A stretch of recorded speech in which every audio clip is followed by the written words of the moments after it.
Here are 9 ways you can modify your training when you're not 100%, and state of the end, there'll be 3 bonus ones. Let's get it. I'm Dr. Thomas from Impact Health and Performance. We're going to be going over a couple ways you can modify your training when you're not 100%, whether this is pain, injury, surgery, or something else. We want to make sure that you move safely in the activity that you enjoy and continue participating, but are able to modify it to keep your body safe and recover and heal. So many people go to the doc, they go to the physical therapist and they say, take it easy, here's a steroid and a muscle relaxer, just take it easy. That is terrible advice. We want to make sure we get back to the activity, but if we modify it, then we can continue participating and regain maybe the tissue integrity or the muscle performance that was compromised.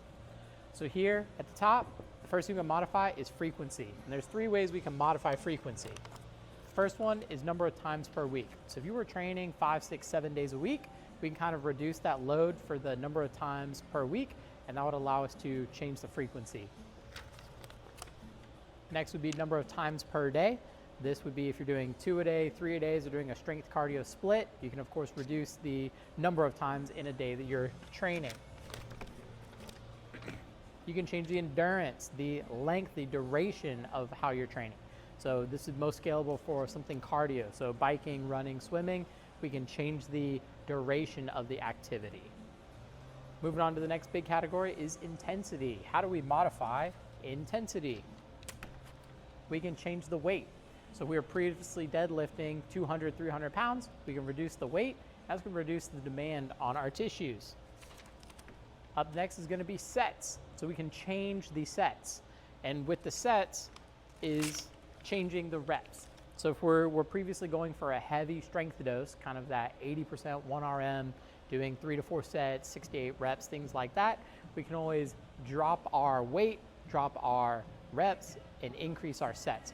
So if we want to go to, for endurance, 3 sets of 15, 4 sets of 15, going that 50 to 60% 1 RM, to be a way we can modify the load to allow our body time to heal. Next thing we can change is time. When we're thinking about time, this is not just the duration of the workout, but this is more the time of how long it takes you to do each of the movements. So we have the power, the tempo, and isometric.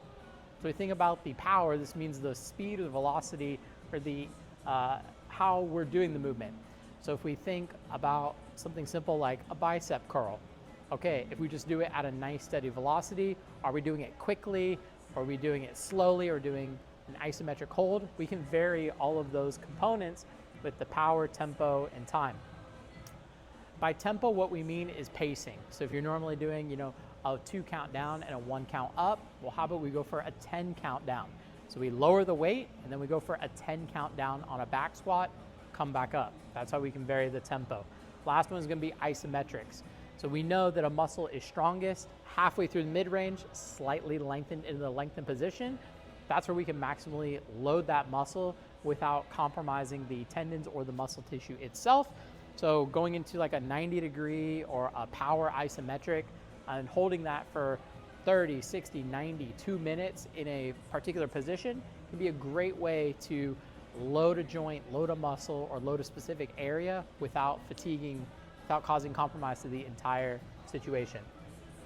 Thanks so much for sticking around to the end. If you found this valuable, please like, subscribe, hit that bell so you get the notifications for when we're putting up new content. We're going to be making more content like this about modification of exercise, but so you can still participate, still engage in the activities that you love.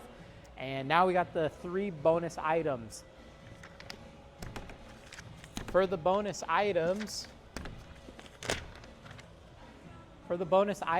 these are going to be more of skilled things. So we can change the position. So what do we mean by this? So we think about if we're targeting the hips and the glutes, there's kind of different ways you can load them. You could do them vertical in standing. You could do them horizontal in kind of a leg press or a shuttle press that's more horizontal, or you can do it in kind of a variable position. So maybe like a decline, incline leg press, or even using cables, kind of the single leg style. For partial range of motion, this means that if either end of the range of motion is particularly painful or irritating, or if we have an injury where it's compromised, we can just go into a smaller range of motion. Ultimately, this isn't a great strategy for long term. This would just be to facilitate unlocking other motion. And then finally, changing the phase of the load. So if we're working on something like a bicep curl and we have an irritated, biceps tendon up here in the shoulder, like a biceps tendonitis from impingement, and maybe doing the concentric phase is very irritating, we can bias going up with both and then lowering slowly, kind of bias the eccentric phase of work. This would kind of allow the tissue to heal, but still allow us to get sufficient load and stimuli on the muscle so that we don't lose any gains we previously made. And so that's pretty much it for the whole list of ways to modify training with not 100%. If you have any questions about any of these, or you want help with how we could change the position, partial range of motion, or change phase or load, please leave a comment, shoot us a message, send us a text. Our phone number is listed below, and we would love to connect with you and help guide you. We can either do virtual sessions, we have our app, we can load exercises for you, or you can come see us in the clinic, and we would love to help you get back to moving your best.